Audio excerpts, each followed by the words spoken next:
سورہ یوسف کو نمبر 6 آیت نمبر 49۔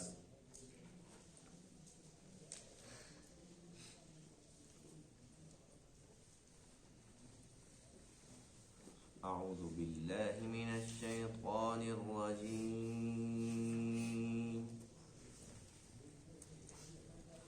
بسم اللہ الرحمن الرحیم۔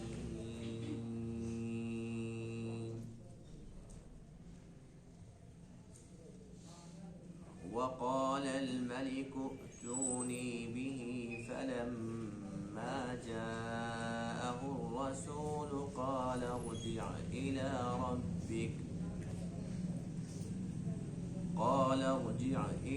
ربك فاسأله ما بال النسوة اللاتي قطعن أيديهن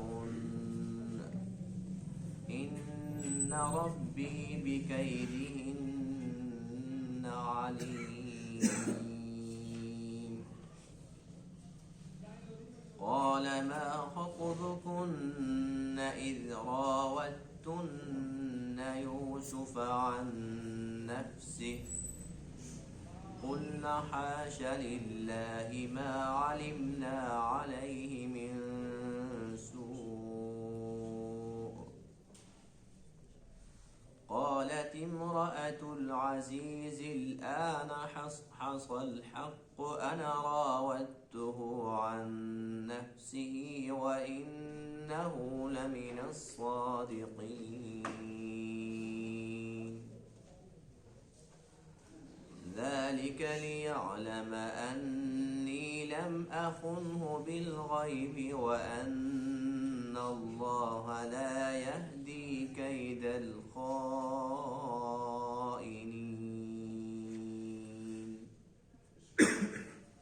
وما أبرئ نفسي إن النفس لأمارة بالسوء إلا ما رحم ربي إن ربي غفور رحيم۔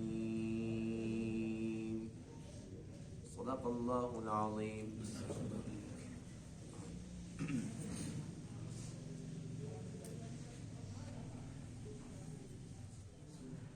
گزشتہ درس میں مصر کے بادشاہ کے خواب کا تذکرہ تھا، جس کی تعبیر کوئی بھی نہ بتلا سکا، صرف اور صرف یوسف علیہ السلام نے بتلائی۔ نہ صرف یہ کہ آپ نے تعبیر بتلائی، بلکہ اس خواب کے سلسلے میں جو آپ کو نظر آ رہا تھا، آنے والی مصیبت کا حل، اس مسئلے کا حل سب کچھ بتلا دیا۔ جب یہ ساری کی ساری باتیں بادشاہ کو پہنچی تو بادشاہ کے دل کے اندر یوسف کی محبت بڑھ گئی۔ آج کے درس میں آیت کریمہ کے اندر اسی بادشاہ کے احوال کا ذکر ہے کہ جب بادشاہ نے ساری کی ساری باتیں سنی، اس کے دل میں خیال آیا کہ وہ بڑا اچھا بندہ ہے۔ ایک تو اس نے تعبیر بتلا دی ہے، دوسرا یہ کہ جو حالات آنے والے ہیں، 15 سال کا منصوبہ بے لوث بتلا دیا، کچھ مانگا نہیں ہم سے۔ اس نے فی الفور اس بندے کو بھیجا کہ جاؤ، قاصد کو بھیجا، جو اور یوسف کو لے کر آؤ بی بی۔ اب یہ بندہ بڑا خوش گیا کہ جاؤں گا، یوسف علیہ السلام بڑے خوش ہو جائیں گے کہ دیکھو یہ ہوئی نا بات۔ لیکن یہاں تو معاملہ الٹ ہو گیا۔ اس نے جا کر بادشاہ کا پیغام دیا کہ یوسف آپ کو بادشاہ بلا رہا ہے، آپ میرے ساتھ چلیں۔ تو آپ نے صاف انکار فرما دیا کہ میں نہیں جاتا، جب تک میرے مسئلے کا حل نہیں ہوگا، جو میرے اوپر الزام لگایا گیا اتنا بڑا، جب تک اس مسئلے کے اندر وہ ساری کی ساری عورتیں نہیں آئیں گی، وہ حقیقت نہیں بتلائیں گی، جب تک میری صفائی تمہارے سامنے نہیں آئے گی، تب تک میں قید خانے کے اندر ٹھیک ہوں، میں نہیں آتا۔ بندہ بڑا حیران ہوا کہ اتنے سال گزر گئے اور ابھی بھی کہتے کہ میں نہیں آتا. جب یہ ساری کی ساری باتیں بادشاہ تک پہنچی تو اللہ کی قدرت بادشاہ کے دل میں اور محبت بڑھ گئی کہ بہت عجیب بندہ ہے, اتنا عرصہ گزر گیا, کوئی قصور بھی نہیں ہے, اب اس کی رہائی کا موقع ہے تو پھر وہ رہا ہونے کے لیے تیار بھی نہیں. اور بادشاہ نے کہا کہ بات تو بڑی وزنی ہے. یوسف کہتا ہے کہ ان عورتوں کو بلاؤ, زلیخا بھی آ جائے گی, وہ ساری کی ساری عورتیں جن نے اپنے ہاتھ کاٹے تھے وہ ساری کی ساری بات بتائیں گی کہ اصل مسئلہ کیا تھا. بندہ بالکل ٹھیک ہے, اس کی بات دل کو لگتی ہے. ظاہر ہے اتنی تکلیف بھی دیکھی, اتنا عرصہ قید بھی کاٹی, اور آج بھی وہ بات ویسی کہ ویسی اگر ہم اس کو چھوڑ دیتے ہیں تو آدھے ادھر ہو جائیں گے, آدھے ادھر ہو جائیں گے. کوئی کہے گا یوسف حق پر تھا, کوئی کہے گا کہاں حق پر تھا, آپ کو تو پتہ نہیں اصل بات کا. تو بات یہ اسی طریقے سے نا گردش کرتی ہی رہے گی. اچھی بات یہ ہے کہ ان عورتوں کو بلاتے ہیں اور ان سے حال احوال پوچھتے ہیں کہ بتاؤ حقیقت کیا تھی. سب سے پہلے بادشاہ نے ان عورتوں کو جنہوں نے اپنے ہاتھ کاٹے تھے ان سے سوال کیا کہ تم بتاؤ کیا حال ہے, اصل حقیقت کیا تھی. وہ کہنے لگی بات یہ ہے ہم نے یوسف میں کوئی برائی نہیں دیکھی, ہماری نظر میں وہ بالکل پاک ہے. اللہ فرماتے ہیں کہ جب یہ ساری کی ساری عورتیں یوسف علیہ السلام کے حق میں صفائی دے رہی تھی تو زلیخا بھی وہاں پر موجود تھی. زلیخا نے دیکھا کہ باقی تو پیچھے کچھ بچا ہی نہیں, اور یہ بڑا عرصہ بھی گزر چکا تھا. اب ظاہر سی بات ہے کہ اتنے سالوں کے بعد وہ بات پرانی بھی ہو گئی تھی, اور جس بات کو اس وقت زلیخا سمجھ رہی تھی کہ بدنامی کا باعث ہے, بدنامی سے بچنے کے لیے وہ سارا معاملہ یوسف پر ڈال دیا تھا. اب بات تو کھل کے سب کے سامنے آ گئی. اب اس نے کہا اب ڈرنا کس چیز سے. زلیخا نے کہا کہ میری بات سنو. اس نے کہا بادشاہ بات یہ ہے کہ جو کچھ کیا وہ میں نے کیا, یوسف کا کوئی قصور نہیں ہے, میں نے پھسلانے کی پوری کوشش کی لیکن یوسف بچ گیا اور یہ سچا ہے. اب تو سارا مسئلہ صاف ہو گیا. اس موقع پر یوسف علیہ السلام کی طرف سے جو جواب آیا وہ یہ تھا, آپ نے فرمایا کہ میں یہی چاہتا تھا کہ عزیز مصر چونکہ میرا محسن ہے, میں نے اس کے گھر کا نمک کھایا ہوا ہے, اس نے مجھے اچھا ٹھکانہ دیا, اچھا کھانا دیا, مجھے اپنا بنایا, اپنا سمجھا, تو میں یہی چاہتا تھا کہ زلیخا سچ بتا دے, عزیز مصر کو پتہ چل جائے کہ اس کی غیر موجودگی میں نے اس کی امانت میں کوئی خیانت نہیں کی. بس میں یہی دکھانا چاہتا تھا اور اللہ نے دکھا دیا. اور اس تمام پر یوسف علیہ السلام کو لوگوں کے سامنے اپنی بڑائی دکھانی تھی کہ دیکھو جی کیسے میں نے یوں کیا, کیسے ایسے کیا. لیکن یہ اللہ کے نبی تھے نا, عام انسان تو تھے نہیں. عام انسان ہوتا تو پھر اس پر وہ کوئی ڈھول پیٹتا. آپ نے ارشاد فرمایا کہ میں اس وقت بھی اپنے نفس کو بری و ذمہ قرار نہیں دیتا. میں یہ نہیں کہتا کہ میں بڑا با کمال ہوں, میں یہ کہتا ہوں کہ ہر ایک نفس وہ امارہ ہوتا ہے, وہ سرکش ہوتا ہے, سرکشی کی دعوت دیتا ہے. تو میں بھی انسان ہوں, میں بھی کمزور ہوں. اگر اللہ میرے اوپر رحم نہ کرتا تو اس گناہ سے میں بچ نہیں سکتا تھا. اس میں میرا کوئی کمال نہیں ہے, یہ صرف اور صرف اللہ کا فضل اس کی آتا ہے. تو اللہ کے پیغمبروں کا یہ شیوا ہے کہ وہ عاجزی دکھاتے ہیں اور عبدیت کا اظہار کرتے ہیں کہ ہم اللہ کے بندے ہیں, ہم کمزور ہیں. اگر ہماری کوئی خوبی بھی ہے تو وہ ہماری ذاتی نہیں ہے, وہ عطائی ہے, اللہ عطا کرنے والا. تو اس لیے کوئی بھی انسان کسی لمحے اللہ کے فضل سے کوئی اچھا کام کر لیتا ہے یا کسی برے کام سے بچ جاتا ہے تو اس کو یہ سارا کا سارا کمال اللہ کی طرف منسوب کرنا چاہیے کہ یہ اللہ تعالیٰ کا کمال ہے، میرا کوئی کمال نہیں، یہ اس کا فضل ہے، میں تو بڑا کمزور، بڑا ناقص ہوں۔ ان باتوں سے اللہ تعالیٰ بہت زیادہ خوش ہوتے ہیں اور زیادہ نعمتوں سے نوازتے ہیں۔ وقال الملک ائتونی بہ، اور کہا بادشاہ نے لے آؤ یوسف کو میرے پاس۔ فلما جاءہ الرسول، پس جب آیا یوسف علیہ السلام کے پاس قاصد، یا رسول کا معنی رسول نہیں ہے قاصد، کیونکہ اللہ کے رسول بھی اللہ تعالیٰ کے قاصد ہوتے ہیں۔ جب وہ قاصد پہنچا، قال ارجع الی ربک، حضرت یوسف نے فرمایا لوٹ جاؤ اپنے مالک کے پاس، بادشاہ کے پاس جاؤ۔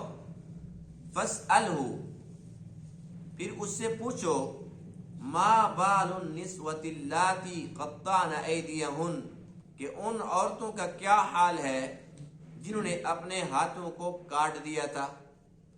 حال سے مراد یہ ہے کہ اس بات کی حقیقت کیا ہے۔ ان ربی، بے شک میرا رب، بکیدہن علیم، ان کے مکر کو اچھی طرح جاننے والا ہے۔ قال، اب وہ جو بات تھی نا، قرآن میں چونکہ تفسیر نہیں ہوتی تو قرآن میں اتنا ہے کہ بس یہ جب ساری کی ساری بات ہوئی تو اب بادشاہ نے بات مان بھی لی، اس کے بعد دل کے اندر محبت بھی آ گئی، پھر اس مطالبے کو پورا بھی کر دیا، عورتوں کو بھی جمع کر لیا، اس کو بلا لیا۔ قال، اب بادشاہ نے کہا ما خطبکن، تمہارا کیا حال ہے، کیا حقیقت ہے اس بات کی، اذ راوتن یوسف عن نفسہ، جب تم نے پھسلایا یوسف کو اس کے جی سے۔ اب یہ ان سب کو کیوں کہہ رہا ہے؟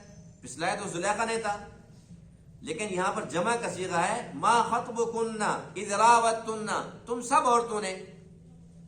اس کی تفسیر میں لکھا ہے کہ جب وہ دعوت ہوئی تھی، جب عورتوں نے اپنا ہاتھ کاٹ دیا تھا، ایک تو یہ بھی ملوث تھی، اپنا ہاتھ کاٹ کے یوسف کو اپنی طرف متوجہ اور قریب کرنا چاہتی تھی کہ چلو زلیخا تک کا تو کام نہیں بنا، ہم اس کو قریب سے دیکھیں ہے کیسا، ہو سکتا ہے کہ ہمارے قریب لگ جائے۔ دوسرا یہ ہے کہ جاتے ہوئے یوسف سے یہ بھی کہا تھا، یوسف اچھی بات ہے زلیخا کی بات مان لے، اس کو پریشان نہ کر۔ اس وجہ سے بادشاہ نے کیا کہا کہ تم سب بتاؤ، اور یوسف علیہ السلام نے بھی یہی فرمایا تھا، ما بال النسوۃ اللاتی، تمام عورتوں سے پوچھو، یعنی کہ وہ ساری کی ساری زلیخا کے ساتھ مل چکی تھی، ساری کی ساری ملوث ہو گئی تھی۔ قلنا، اب پھر جمع کسی گئے، ان سب نے کہا حاش للہ، کہ پاکیزگی تو اللہ کے لیے، اللہ کی ذات پاک ہے۔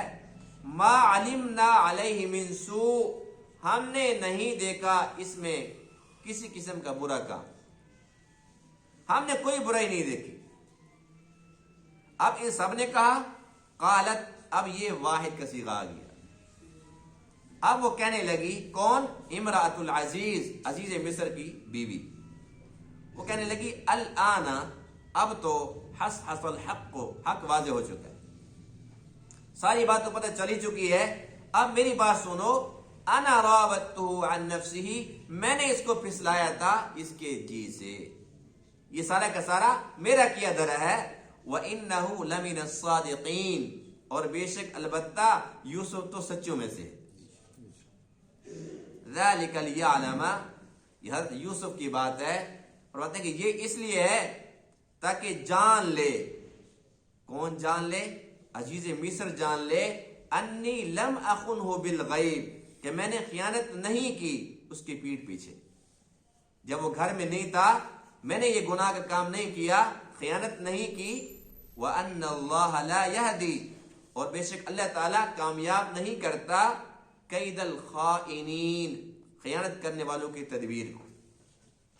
وَمَا أُبَرِّئُ نَفْسِي، اور میں اپنے نفس کو بری ذمہ قرار نہیں دیتا۔ إِنَّ النَّفْسَ لَأَمَّارَةٌ بِالسُّوءِ، بے شک نفس البتہ حکم دینے والا ہوتا ہے برائی کا۔ الا ما رحم ربی، مگر وہ کہ جس پر میرا رب رحم کر دے۔ ان ربی غفور الرحیم، بے شک میرا رب وہ بہت زیادہ معاف فرمانے والا، بڑا ہی رحم کرنے والا۔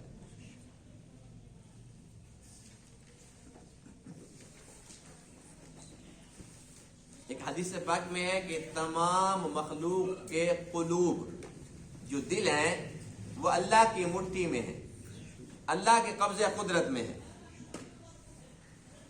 اب دیکھو سارے کے سارے لوگ کیا فیصلہ کر رہے تھے کہ بس ایسا کرتے ہیں لَيَسْجُنُنَّهُ حَتَّى حِينٍ، بے شک یوسف سچے کیوں نہیں ہے، معاملہ جو بھی ہے، عزیز مصر اس کا پورا خاندان، زلیخا اس کا پورا خاندان، سارے کے سارے ایسا کرتے ہیں کہ ایک عرصے کے لیے، کچھ وقت کے لیے اس کو قید خانے کے اندر بند کر دیتے۔ جب اللہ تعالیٰ کی چاہت تھی وہ قید خانہ میں پڑے رہے، جب اللہ تعالیٰ کی چاہت تھی اس کو نکالوں، سب سے پہلا محب کون ہے؟ بادشاہ خود۔ اور بادشاہ کے دل کے اندر محبت کیسے آئی؟ اس کو خواب آیا، تو خواب کس نے دکھایا؟ اللہ تعالیٰ نے۔ اللہ اس کو خواب نہ دکھاتا تو یہ ذریعہ نہ بنتا۔ اچھا خواب تو دکھا دیا تھا، خواب کے بعد کوئی بھی بندہ، بڑے بڑے وہاں پر علماء، بڑے بڑے جادوگر تھے، بڑے بڑے نجومی تھے، کوئی بتا دیتا اس کی یہ تعبیر ہے، اللہ تعالیٰ نے سب کو غافل کر دیا، سب کہنے لگے کہ تو خواب ہی نہیں۔ پھر اللہ تعالیٰ نے یوسف علیہ السلام کو خواب کی تعبیر کا علم بتایا، اگر نہ سکھایا ہوتا تو آپ بھی فرماتے مجھے بھی نہیں پتا۔ تو یہ سارے کے سارے اسباب مسبب الاسباب خود پیدا کر رہا ہے۔ اللہ تعالیٰ تمام اسباب کے خالق ہے۔ اللہ تعالیٰ نے کیسے اسباب بنائے، کیسا پیارا منظر ہے کہ اب بادشاہ کو خواب دکھایا، تعبیر سے سارے عاجز آ گئے اور ایک ہی بندہ ملا، اور یہاں پر بھی رہنمائی کرنے والا کون ہے؟ وہی قید خانے کا ساتھی جو اتنے سال سے اس کو خیال ہی نہیں ہے، اس کو ہوش ہی نہیں ہے۔ اب اس کے دل کے اندر محبت کس نے ڈالی؟ اللہ تعالیٰ نے۔ تو اس لیے تمام مخلوق کے جو قلوب ہیں وہ اللہ تعالیٰ کی مٹھی میں۔ جب انسان اللہ تعالیٰ کو خوش کر کے رکھتا ہے، اللہ تعالیٰ تمام مخلوق کے دلوں کے اندر، کیونکہ وہ اللہ کے قبضے قدرت میں ہے، اللہ تعالیٰ تمام قلوب کے اندر اس کی محبت ڈال دیتا ہے۔ جیسے حدیث پاک میں ہے نا، اللہ جسے پیار کرتا ہے تو اللہ تعالیٰ کے فرشتے بھی اس سے پیار کرتے ہیں۔ انسان تو انسان، فرشتے بھی پیار کرتے ہیں، جبرائیل پیار کرتے ہیں، پھر وہ فرشتوں کو کہتے ہیں کہ میں اس سے پیار کرتا ہوں، تم بھی اس سے پیار کرو۔ اور جب اللہ ناراض ہوتا ہے تو پھر فرشتے تو دور کی بات ہے، اپنے گھر کے اندر، اپنے گھر کی اپنی اولاد وہ بھی نفرت کرتی ہے۔ باہر بالکل خوشحال ٹھیک ٹھاک ہوگا، کہتے بس یہ میرا باپ ہے نا، یہ کب پتہ نہیں مرے گا۔ باپ سے محبت نہیں ہوتی، ماں سے محبت نہیں ہوتی، بھائی کو بھائی سے محبت نہیں ہوتی۔ تو جب اللہ ناراض ہوتا ہے پھر حالات یوں کر دیتا ہے، جب اللہ راضی ہوتا ہے پھر حالات ایسے پیارے کر دیتا ہے۔ اب اللہ تعالیٰ کی چاہت جب بنی کہ یوسف کو میں سب کے سامنے لے کر آؤں، اس کا رتبہ سب کو دکھاؤں، کہاں قید خانے کے اندر اور کہاں بادشاہ بلا رہا ہے، یوسف فرماتے نہیں آتا۔ اللہ کی شان دیکھو۔ اس موقع پر ایک حدیث پاک ہے، اللہ کے پاک نبی فرماتے ہیں، فرمایا کہ یوسف کے صبر پر بات ہو رہی تھی، تو آپ علیہ السلام فرماتے ہیں کہ جو میرا بھائی یوسف ہے اس کے صبر پر تو مجھے بھی تعجب ہو گیا۔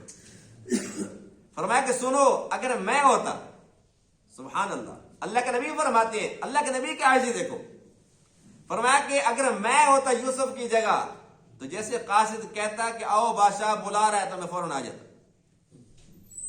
لیکن میرا بھائی یوسف، اس کا صبر دیکھو، وہ کہتا پھر بھی نہیں آتا۔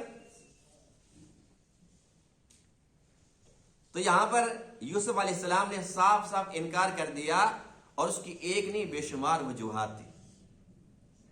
ایک تو یہ کہ آپ کو دکھ تو تھا کہ قید خانے کے اندر بغیر کسی قصور کے اور اتنے سال سے، اور اب بھی پھر میں ایسے آرام سے باہر آ جاؤں، وہ معاملہ تو پھر کھڑا ہوا ہے، الزام تو جو کا تو ہے۔ دوسرا یہ تھا جو سب سے اہم ایشو تھا، یوسف علیہ السلام کو معلوم تھا کہ میں اللہ کا نبی ہوں، جب تک میرا دامن پاک صاف نہیں ہوگا لوگوں کے سامنے تو میں تبلیغ کیسے کروں؟ جب میں لوگوں کے سامنے اللہ کی باتیں کروں گا، وہ کہیں گے چل یوسف بڑا آ گیا تو، اللہ اللہ کرنے والا، اپنے تیرے کام سیدھے تھے، تیرا تو یہ مسئلہ تھا زلیخا کے ساتھ۔ تو آپ نہیں چاہتے تھے کہ میرا وہ کام متاثر، اتنا بڑا عہدہ ہے، اتنا بڑا منصب ہے، اللہ تعالیٰ کا فضل، اس کی عطا ہے. آپ یہ چاہتے تھے کہ پہلے وہ معاملہ صاف ہو، ساری دنیا کو پتہ چلے، تاکہ میں جس کے پاس بھی جاؤں تو اور زیادہ محبت سے پیش آئے کہ واقعی تو زلیخا نے خود کہا کہ میں گناہ گار ہوں، عزیز مصر نے کہا یہ گناہ گار ہے، اور سب نے کہا انہ لمن الصادقین، یہ تو سچا ہے. میں نے کوشش کی تھی اس کو پھسلانے کی، لیکن یہ نہیں پھسلے تھے. سب کے سامنے جب یہ باتیں ہوں گی، پھر میں جب تبلیغ کروں گا تو اس کے مزے کچھ اور ہو. میرا دل بھی باغ باغ مطمئن ہوگا، کوئی ڈر خوف نہیں ہوگا، اور کسی کو انگلی اٹھانے کی جرت بھی نہیں ہوگی. اگر آپ یہ شرط نہ رکھتے، تب بھی کوئی انسان جب ٹھیک ہوتا ہے اور لوگ اس کو برا بھلا خیال کرتے ہیں، باتیں بناتے ہیں، تو اس کے اندر جس کی برائی کی جا رہی ہوتی ہے وہ نفع میں ہوتا ہے، اس کے درجے بلند ہو رہے ہوتے ہیں. بہت سارے لوگ دنیا کے اندر ایسے ہیں جو بڑے نیک تھے، بڑے اللہ تعالیٰ کے ولی تھے، بڑے متقی تھے، لیکن ان کے اوپر الزامات بےہودہ قسم کے لگائے گئے. اب بات کہیں اور چلی جائے گی، وہ ہمارا موضوع نہیں ہے، لیکن مختصر میں اتنا کہوں، ایک چھوٹی سی بات جو ہم سب کے سامنے ہے. اب لوگ کیا کہتے ہیں، یہ جو دیوبندی ہے نا جی، یہ گستاخ ہے. الزام ہے کہ نہیں ہے؟ آپ بھی مانتے ہو؟ سارے چپ بیٹھ گئے ہو جی؟ نہیں، سارے ایسے ڈر گئے ہو جس طریقے سے بھائی شاید تم گستاخی کرتے ہو. کبھی کی گستاخی؟ کبھی کسی نے کی؟ اچھا، کبھی کسی بزرگ سے سنی؟ نعوذ باللہ نعوذ باللہ، کہ کوئی ہمارے اکابرین میں سے، ہمارے علماء میں سے کوئی سٹیج پہ آیا ہو یا کسی نے کتاب میں لکھا ہو کوئی گستاخی کی بات لکھی؟ کتنا بڑا الزام ہے یا نہیں ہے؟ اور ہمارے بزرگوں پہ، ہم پہ تو کیا لگائیں گے، ہمارے بزرگوں پہ، اکابر پہ جو فوت ہو چکے ہیں، ان پر الزام کیا ہے جی؟ گستاخ رسول ہے. اور ان سے بڑا عاشق رسول دنیا نے دیکھا ہی نہیں. لیکن ان پہ اتنا بڑا الزام ہے، تو اس کا مقصد یہ ہوا کہ اللہ تعالیٰ ان سے اتنا خوش ہے. اللہ یہ چاہتا ہے کہ یہ قبر میں بھی چلے گئے، لیکن ان کے درجے پھر بھی بلند ہوتے رہیں گے. جو ان کے اوپر الزام لگاتے رہیں گے، ان کی برائیاں کرتے رہیں گے، ان کی نیکیاں وہاں جاتی رہیں گی، ان کے درجے وہاں پر بھی بڑھتے رہیں گے. تو اس لیے اگر کوئی انسان سچا ہے کسی بھی موقع پر، اور اس کے باوجود لوگ باتیں بنا رہے ہیں، تو اس کو ڈرنا نہیں چاہیے. اس کو اس پر بھی اللہ تعالیٰ کا شکر ادا کرنا چاہیے اور صبر سے کام لینا چاہیے کہ یا اللہ تو خوش ہے تو میں خوش ہوں. تو جانتا ہے نا. یوسف کیا فرماتے ہیں؟ ان ربی بکیدہن علیم، میرا رب تو جانتا ہے ان کے مکر کو. عورتوں سے پوچھ لو اصل بات کیا تھی، میرا رب جانتا ہے. یعنی کہ اپنا دل تو مطمئن تھا. اب اس تکلیف پر، اس صبر پر، قید خانے کی مشقت پر اللہ نے صلہ کیا دیا کہ اب جب وہ آئے تو عام یوسف نہیں تھے. ایک تو اللہ کے نبی، دوسرا یہ کہ جب وہ آئے تو بڑی عزت کے ساتھ، بڑے پروٹوکول کے ساتھ. ابھی تک وہ آئے نہیں ہیں، کل کے درس میں ہوگا انشاءاللہ کہ وہ پھر آئے تو کس انداز سے آئے. لیکن انہوں نے صاف صاف انکار کر دیا کہ میں نہیں آتا جب تک کہ معاملہ صاف نہ ہو. اب معاملہ صاف ہونے کے لیے بادشاہ کو بات اچھی لگی کہ بات تو ٹھیک ہے، ایک بندہ اتنا عرصے سے قید خانے کے اندر ہے، اس کو کوئی قصور بھی نہیں ہے، پتہ تو چلے قصور ہے یا نہیں ہے. عورتوں کو بلایا، اللہ کی قدرت، تمام نے بیک زبان کہا حاش للہ، اللہ پاک ہے، ما علمنا علیہ من سوء، ہم نے تو کوئی برائی اس میں دیکھی ہی نہیں، ہم نہیں جانتے، ہمیں تو کچھ نظر نہیں آیا.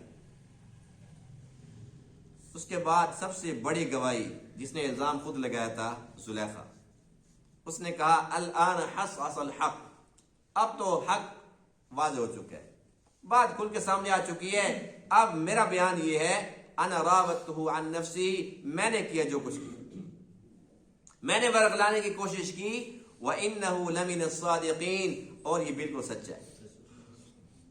بس یوسف علیہ السلام کی یہ پاک دامنی پورے کے پورے مصر کے اندر مشہور ہو گئی. سب کو پتہ چل گیا کہ کیا بات ہے یوسف، کیا بات ہے یوسف کی. اور وہ عزیز مصر جو پہلے ہی مانتا تھا، پہلے ہی جانتا تھا کہ یوسف سچا ہے، جب بیوی کا بیان خود سنا، جو پہلے کہہ رہی تھی بتاؤ جو تمہارے گھر والوں کے ساتھ ایسا ایسا کرے، برا سوچے اس کی کیا سزا ہونی چاہیے. آج وہ خود کہہ رہی ہے کہ انہ لمن الصادقین، یہ سچا ہے. تو عزیز مصر کا بھی دل باغ باغ ہو گیا کہ واقعی یہ احسان فراموش نہیں ہے، یہ خاندانی انسان ہے. واقعی جو میں سوچ رہا تھا کہ ہمیں نفع دے گا یا ہم اس کو بیٹا بنائیں گے، واقعی اس لائق ہے، اور میری وہ سوچ بالکل درست تھی. اور اس سارے معاملے پر اس وقت یوسف علیہ السلام کو کتنی خوشی ہوئی ہوگی. میرا خیال یہ ہے کہ سارے اتنے عرصے کی جو تکلیفیں تھی وہ سب آپ بھول گیا کہ اتنا بڑا الزام اللہ تعالیٰ نے کیسے دھو دیا. اب اللہ تعالیٰ کا شکر ادا کرنے کے لیے یہ 13ویں پارے کی جو پہلی آیت ہے جس میں آپ کی عاجزی کا اظہار ہے اور اللہ تعالیٰ کے فضل کا تذکرہ ہے. فرمایا کہ وما ابرئ نفسی، میں نہیں کہتا کہ بڑا پاک دامن ہوں، دیکھ لیے میری پاک دامنی، اب تو سب مان گئے، ایسی کوئی بات نہیں کی. فرمایا کہ ان النفس لامارۃ بالسوء، اللہ نے نفس کو سب کے ساتھ لگا دیا، اور نفس کو برائی کا درس دیتا ہے، برائی کی ترغیب دیتا ہے، برائی کی طرف دعوت دیتا ہے. الا ما رحم ربی، مگر وہ کہ جس پہ میرے رب کا رحم ہو جائے. فرمایا کہ میرے رب نے رحم کر دیا، ورنہ میں کہاں. جو نفس ہوتا ہے نا، نفس عمومی طور پر ہر ایک انسان کا نفس امارہ ہوتا ہے. جس طریقے سے ہم سب کا نفس امارہ ہے، وہ ہمیں کہتے ہیں جی بس کوئی بات نہیں، سو جاؤ پھر پڑھ لیں گے نماز، کوئی بات نہیں، کھا پی لو، کون دیکھتا ہے حلال حرام، اور کوئی بات نہیں، بس ٹھیک ہے، اتنی سی جگہ پہ کیا ہوتا ہے، 2 انچ آگے بڑھا دو کچھ نہیں ہوتا. نفس امارہ یہ سرکش ہوتا ہے، سرکشی کی طرف بلاتا ہے، کچھ نہیں ہوتا کر لو. اس نے کہا تو اس کو 10 اور سنا دے. ہر برائی کی طرف بلانے والا نفس امارہ ہوتا ہے. اور نفس کی دوسری قسم ہوتی ہے نفس لوامہ. اس کا ذکر بھی قرآن مقدس کے اندر موجود ہے. نفس لوامہ کون سا نفس ہوتا ہے؟ جو ملامت کرنے والا ہوتا ہے، انسان کو ملامت کرتا ہے، یہ نہ کر بری بات ہے، یہ نہ کر بری بات ہے. اور تیسرا نفس ہوتا ہے نفس مطمئنہ. بس نفس مطمئنہ یوں سمجھ لیں کہ جو اولیاء کرام ہیں ان کا نفس مطمئنہ ہوتا ہے. بات اللہ کے نبیوں کی نہیں ہو رہی، اللہ کے نبیوں کے علاوہ عام بندوں کی بات ہو رہی ہے کہ نفس مطمئنہ یہ اولیاء کرام کا نفس ہوتا ہے. جو صدیقین ہیں، جو نیک لوگ ہیں، ان کا نفس مطمئن ہوتا ہے، اس لیے کہ اس نے برا کرنا ہی نہیں، برا سوچنا ہی نہیں. وہ فنا فی اللہ ہو چکا ہے، فنا فی الرسول ہو چکا ہے. اس کا کام یہ ہے کہ بس اللہ کو راضی کرنا ہے، اور بس اللہ کو راضی کرنا ہے، بس اللہ کو راضی کرنا ہے. اس کی اپنی مرضی ختم ہو چکی ہوتی ہے، اس لیے اس کا نفس مطمئن ہوتا ہے بالکل. قرآن مقدس میں اس کا ذکر بھی ہے، نفس مطمئنہ کا بھی. یا ایتھا النفس المطمئنہ ارجعی الی ربک راضیۃ مرضیہ، اے نفس مطمئنہ جو اپنے رب کے پاس خوش فادخلی فی عبادی، میرے نیک بندوں میں داخل ہو جاؤ، وادخلی جنتی، میری جنت میں جا کے مزے کرو. تو یہ نفس امارہ جو ہم سب کا ہے، یہ نفس لوامہ کیسے بنے گا، اور اس کے بعد میں نفس مطمئنہ وہ کیسے بنے گا؟ کیا یہ ممکن ہے یا نہیں ہے؟ اس پر مختصر، کیونکہ ایک بڑا لمبا موضوع ہے، اس پر بہت زیادہ وقت لگ جائے گا. مختصر یہ عرض کروں کہ جو خانقاہی نظام ہے، جو اللہ والے ہوتے ہیں، ان کے پاس جب ہم جاتے ہیں تو یہ ہمارے نفس کو ٹھیک کرنے کے لیے، نفس امارہ کو درست کرنے کے لیے، اس کو لوامہ بنانے کے لیے وہ ہمیں وظائف بتاتے ہیں. یہ وظائف کرو، یہ کام نہیں کرنا، یہ کام کرنا ہے، نمازیں پڑھنی ہے، تلاوت کرنی ہے، اللہ کا ذکر کرنا ہے، درود شریف پڑھنا ہے. وہ تسبیحات بتلاتے ہیں. جب ہم وہ کرتے رہتے ہیں تو نفس امارہ سے نفس لوامہ کی طرف ہم منتقل ہو جاتے ہیں. اور جو کوئی بندہ اولیاء کرام سے اللہ کا راستہ پوچھتا ہے کہ میں اللہ تک پہنچنا چاہتا ہوں، اللہ تعالیٰ کی معرفت مجھے حاصل ہو جائے، پھر وہ اور محنت کرتا ہے تو اس کا نفس بھی نفس مطمئنہ بن جاتا ہے. اور نفس مطمئنہ جب بن جاتا ہے تو اس وقت انسان کا حال کیا ہوتا ہے؟ حضرت رابعہ بصریہ رحمۃ اللہ تعالی علیہ، ان کے بارے میں لکھا ہے کہ وہ ساری کی ساری رات مصلی پر ہوتی تھی، ساری رات مصلی پہ، ساری رات جاگ کے عبادت کر کے، اور اس کے بعد فجر کی نماز پڑھتی، نماز پڑھ کے پھر مصلی پہ بیٹھ جاتی عشاء کے وقت تک. اب اس دوران اس کو جب اونگ آتی تھی نا، اونگ آتی تھی، ظاہر پوری رات وہ جاگ رہی تھی، عبادت کر رہی تھی، اب اشراق کے لیے پھر بیٹھی ہے کہ مجھے نیند نہ آ جائے، اب اس کو اونگ آ رہی ہے، وہ کیا کہتی ہے؟ اے نفس تو کب تک سوتا رہے گا؟ اے نفس تو کب تک سوتا رہے گا؟ تیرا اور کوئی کام نہیں ہے؟ یہ نفس مطمئنہ، یعنی کہ ساری رات مشقت کی، محنت کی، اور اب پھر نفس کو ملامت کر رہی ہے، تو کب تک سوتا رہے گا؟ تیرا اور کوئی کام نہیں ہے سونے کے بغیر؟ اور وہ فرمایا کرتی تھی اے اللہ، اگر میں جنت کے شوق میں تیری عبادت کرتی ہوں تو مجھے ہمیشہ کے لیے جنت سے محروم کر دے، اگر جہنم کے خوف سے میں تیری عبادت کرتی ہوں یا اللہ مجھے جہنم کے ایندھن بنا دے۔ وہ فرماتی تھی کہ اے اللہ، میں تو صرف اور صرف تیری بندگی، تیری محبت میں کرتی ہوں، مجھے جنت نہیں چاہیے، نہ جہنم کا ڈر، نہ جنت کا شوق، تیرے دیدار کی متمنی، بس تیرا دیدار نصیب ہو جائے اور کچھ نہیں چاہیے۔ یہ اللہ والوں کا مقام ہے۔ اور وہ فرمایا کرتی تھی کہ اگر کوئی انسان، آئسی دیکھو دوسری طرف، اگر کوئی انسان مسلح پانی کو بچھا کے نماز پڑھتا ہے، فرمایا کیا کمال ہے، مچھلی بھی تو پانی کے اوپر آ سکتی ہے۔ فرمایا کوئی انسان اگر ہوا کے دوش میں مسلح بچھا کے اور نماز پڑھتا ہے تو فرمایا کہ یہ کام تو مکھی بھی کر سکتی ہے۔ فرمایا کہ یہ کوئی کمال کی بات نہیں ہے، کمال یہ ہے کہ انسان فنا فی اللہ ہو جائے، بس یہ بھی ایک مقام ہے، یہ ہے نفس مطمئنہ۔ تو یہ بڑی محنت کے بعد بنتا ہے، اس پہ بڑی محنت لگتی ہے۔